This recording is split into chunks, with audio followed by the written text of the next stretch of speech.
Koad Dijnikas, Bajutu Dem Skatezagegan Dunji. My English name is Serena Joseph. I come from Lake 39. My clan is the Lynx clan. And I have the honor of working at WNHAC for the last 20 years.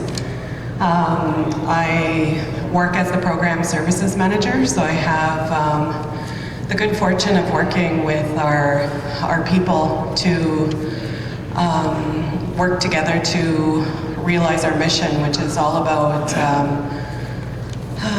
fostering healthier people, families, communities, from a traditional and a contemporary perspective and in a holistic way, so mind, body, spirit, and heart. I come from the waters of Esther Mandamin, Pebamashtik, from Lake 39. We always are reminded to acknowledge that water that gives us life. And so I just want to acknowledge my mom, who is my reason for being, so miigwech to her, and want to share some really exciting information about how we're privileging Indigenous knowledge, because we know that health and well-being is so critical to healthier communities, and we understand that returning to our old ways, our traditional ways, is our first approach to health and a good life, and we crossed paths with some really key people over the years, and we've had many opportunities to partner with people with similar like-minded purposes and values that want to do whatever we can to return to those old ways so that we can remain healthy and provide a resurgence for our Anishinaabe ways. And so I want to just acknowledge our drum, WNHAC, who has been our guiding spirit, our North Star, and everything that we do at WNHAC, and all of our helpers, the drummers, our cultural coordinators, who are integral to keeping culture and Anishinaabe ways at the heart of everything that we do, as well as the traditional helpers, our knowledge keepers, each and every one of you that contribute your stories, your voices, your gifts to bringing back those old ways, and also acknowledge the clients and the people that use our services so that we can be advised on how to make things better continuously, right? We know nothing is ever perfect, but we want to improve whenever possible. So I want to acknowledge our client advisory members that are here today too. Melissa, I see Dino, I see Marvin, who are part of our Wisukatati community circle, and they bring that grassroots voice to our organization so that we are doing things in a good way with the people in mind in all of our decisions. And again, the elders, over the years we've had opportunities to sit together in circle in ceremony, and we are doing our best to listen and practice that deep listening. And throughout those circles, we've heard loud and clearly that our traditional roots are very important, and the language and fostering the passing of that information, that knowledge, is critical to the next 7 generations. So we continue to work towards generating that knowledge and passing it on to our youth, because we know that our youth and our elders are integral to bringing forward those directions. So I also want to acknowledge the youth that are here today too.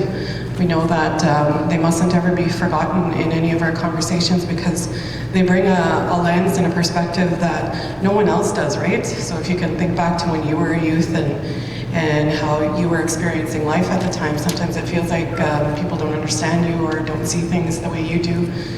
And so I'm really happy to see them here today, because that perspective mustn't be missed. So big much to them.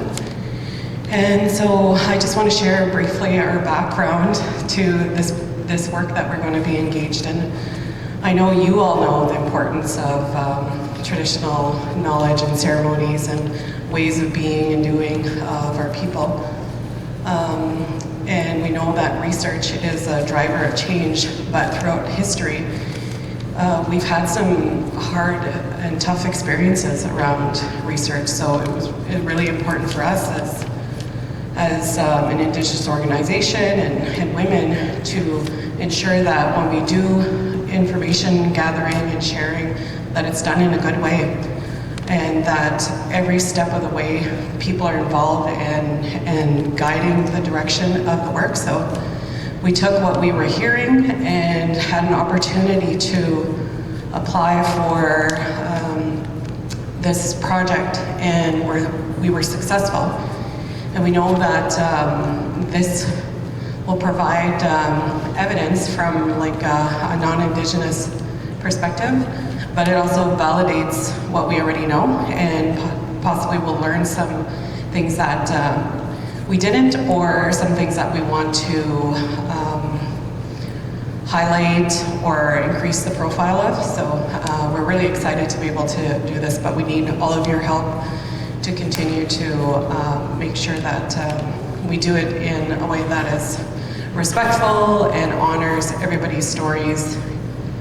And so I alluded earlier that I met Lana through some other great projects that help support us as an organization to do more of that holistic services and programs.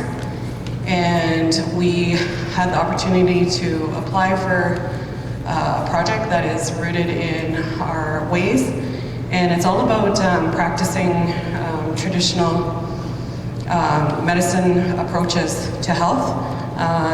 This day and age, sometimes it could be so convenient to just always go the Western way, right? To get treatment for whatever it is that is ailing us. But our elders, to you guys, have reminded us that prevention is so important, and that traditional medicine is something that we're using all the way along our life path, and not something that we're just using when we're in crisis or we're really sick. And so we want to be able to come from that place to be able to ensure that people know that this is part of prevention. It's part of our way of life. And so we're going to be able to do more of what we've been guided to do, so more of that traditional medicine practices. And also have an exciting opportunity to pass on that information through medicine camps. We know gatherings are where our heart is. It's where we gain our strength, our energy, and so we're looking forward to coming together in circles over the next 5 years. We'll be holding camps, again directed by all of you in terms of what that'll look like, to ensure that we are increasing access to that kind of knowledge and passing it on, so that our youth, when they step into roles like all of you, are able to do that in the best way possible. I think that's a pretty good background overview for how we came to be with and today. So again, miigwech for listening, and we're going to walk you through some greater details about the Minnowimatsuen project. And I want to introduce to you Lana Ray, who is from Red Rock First Nation, and she works at Lakehead, and she will speak to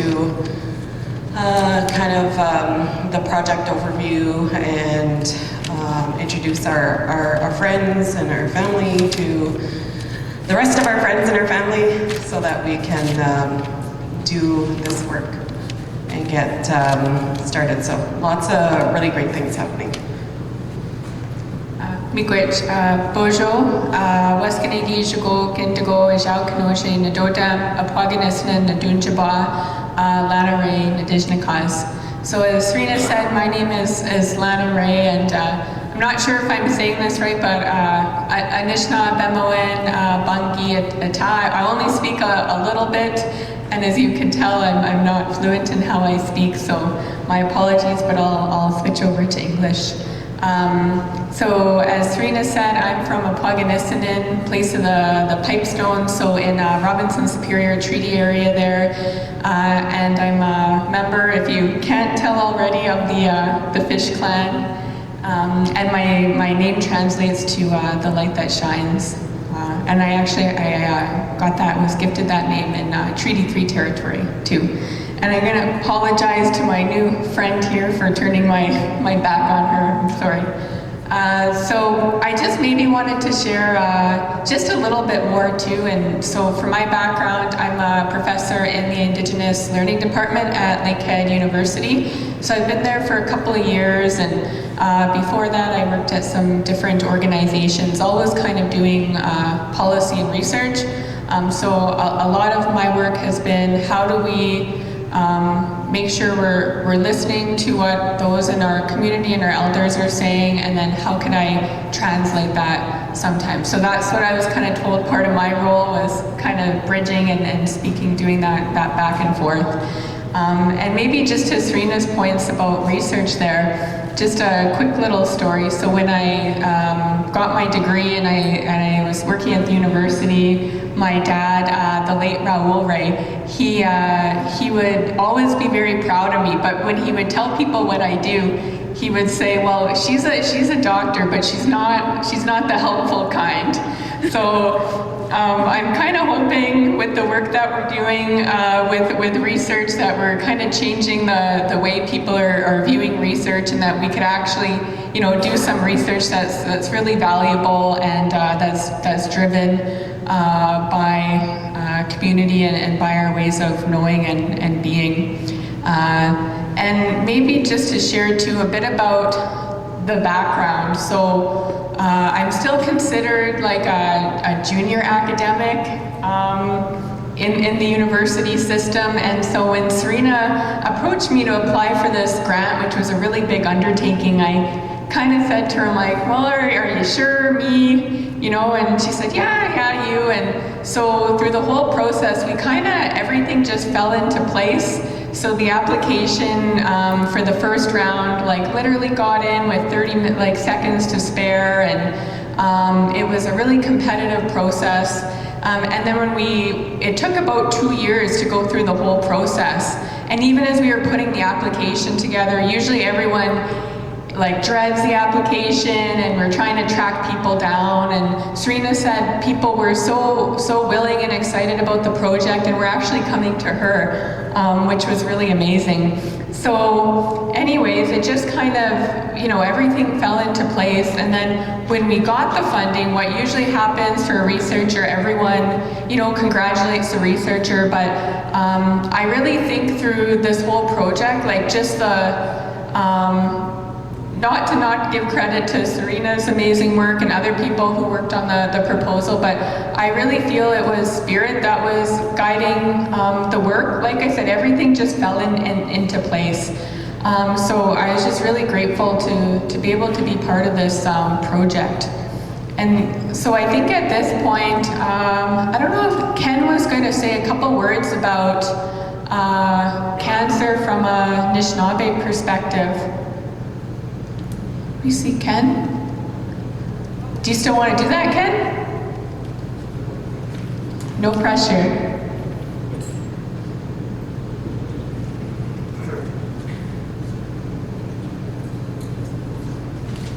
And maybe to give a heads up, I think, is it Melissa's next? And then Melissa's going to share a bit about her experience as well, and then I'll go into a little bit more detail about the project. Bonjour. WNHAC Georges Comenes. Most totem. What I was talking about this morning in the Anishinaabe was the cancer. The word cancer, I was looking for the proper terminology. We have friends in the Anishinaabe James Vokalich. I asked him, but he didn't respond. And also my friend Gabe DeRosie, and he said Inap Pineoin is one of them. Manichosh, that's another one. So there must be other terminologies in the Anishinaabe to put that into this morning when I made reference to it. More and more as we get into the future, our diet is changing. Me personally, I feel like every time we go to a restaurant, there's additives, chemicals that we eat, and listening to our elders, the food we ate before colonization kept us healthy. Minoyain, Imatazin. And I also heard my friend Nijul Gabo talk about that yesterday. Our way of life kept us in shape, real good shape. Now I'm out of shape. But what I was talking about is moving forward with Lakehead University, colonization, the knowledge that's being taught with us moving forward, medicine camps.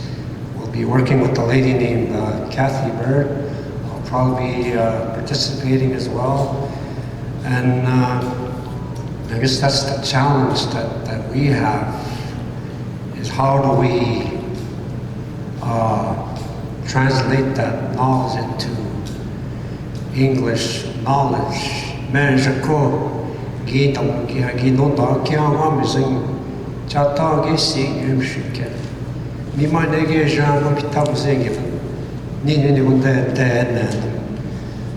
So that's pretty much what I was going to talk about, was that I'm still searching for that Ojibwe language, because we're going to be moving to more ceremonies to validate the work that's being done with Lakehead University and Marseille Music Nanandoe Gabik. So Megish and Sitoye getting on the Mamaji Goting Ijaganashiman, Mahomigach. Miigwech Ken. I just want to introduce Melissa Bunting, who's going to share a client perspective on this work that we're engaging in. Hi, so I'm Melissa Bunting. I'm from Grassy Narrows. I want to thank the drum singers and Jolene for the water ceremony, and just acknowledge all the beautiful elders here. I look up to you a lot. So I guess my story is like back in April 2018. I was admitted into the hospital at HSC. I was there for 2 weeks, and I underwent a lot of tests. And this is my first time ever speaking about it, so I'm a little bit nervous. But so after 2 weeks of going through all kinds of scans and blood work and stuff, they did a biopsy on my leg, and then I was released to wait for the results. And before I even got my results, I already knew that I wanted to use traditional medicine, and I was fortunate enough to have access to that, because a woman had approached our drum group when we were singing at an event, and she gave some medicine to my aunt and my mom to carry. And so when I went home, my aunt gave me that medicine, and my mom showed me how to prepare it through the lady, her direction. So it was all done almost like in a ceremonial way. So we went, my mom took me to Keys Lake, and we we collected some live water, live fresh clean water, and like no chemicals, no like additives in there, whatever. And then we, I boiled that medicine, and I sang to the medicine, and I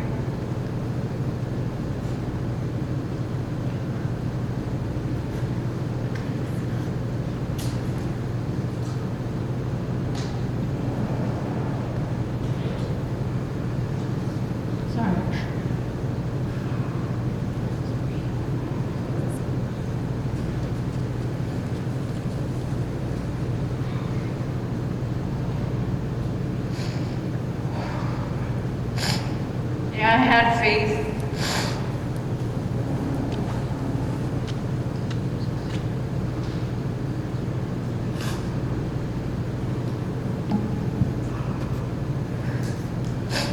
Sorry, I had faith that medicine was gonna help me.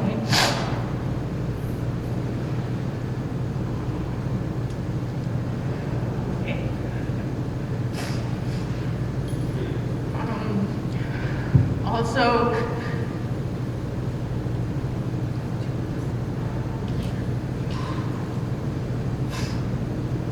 Also, during that time before I received my diagnosis, I traveled to Fond du Lac, Minnesota, where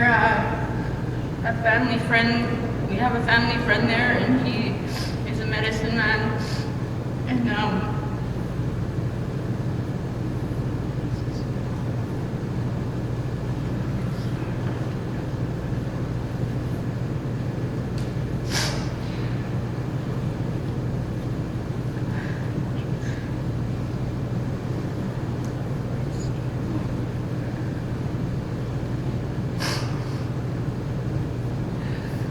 yeah, so I went to see Nappy, and he did a ceremony, and when he lit that medicine, you know, he just placed it down beside me, and that medicine went straight to my leg. And he told me, you know, that medicine knows where to go. It knows where you need healing. And it was just amazing to see. Because like there was no breeze in the room, there was nothing, and it just went and it wrapped right around my leg. And he gave me a bundle to take home. It had a rattle in it, and a little hummingbird, and just some other medicines and stuff. And so I took it home with me, and on that rattle there was a little red tobacco tie, and inside there was a Whippy medicine. He put that there for me, and I just wanted to share a dream I had. So it was like in the summertime, and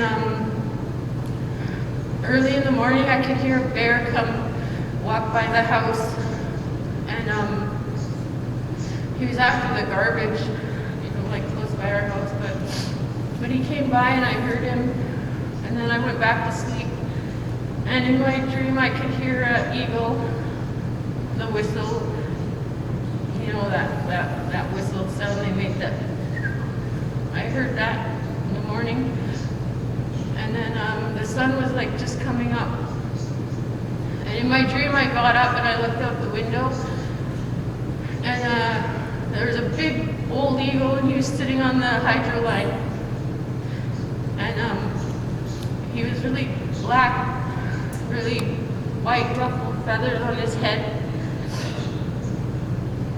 and he turned and looked at me, looked directly at me, and he came swooping down below my window, and then he came floating up.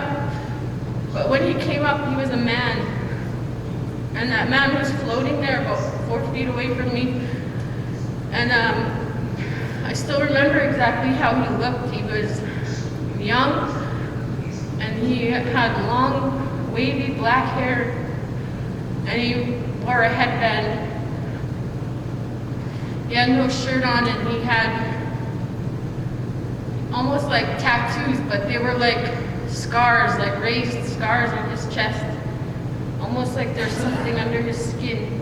And it was in the shape of like a moon, and there's all different designs on his chest, but I don't remember all of them. I just remember that moon. And he wore bands around his wrists. They were red. He had red bands around his wrists. I've been told by my aunt that healers wear those. They protect them when they heal people. They wear those bands around their wrists. And he also had bones through his ears, like piercings, but like they were like bones, almost like eagle whistle bones. And I got scared when I saw him there, and I was like, "What are you doing?" I said, "Go, like you shouldn't be here." I said, because I didn't know who he was or what he was doing. But when I did that, he went like this and covered his mouth, and like he couldn't hear me. My voice, I realized I had no voice when I was talking to him. I didn't have a voice. And then he came closer and he started talking to me, really talking, but I couldn't hear him. All I saw was his mouth moving. And then he went like this. And then all of a sudden my hearing came back.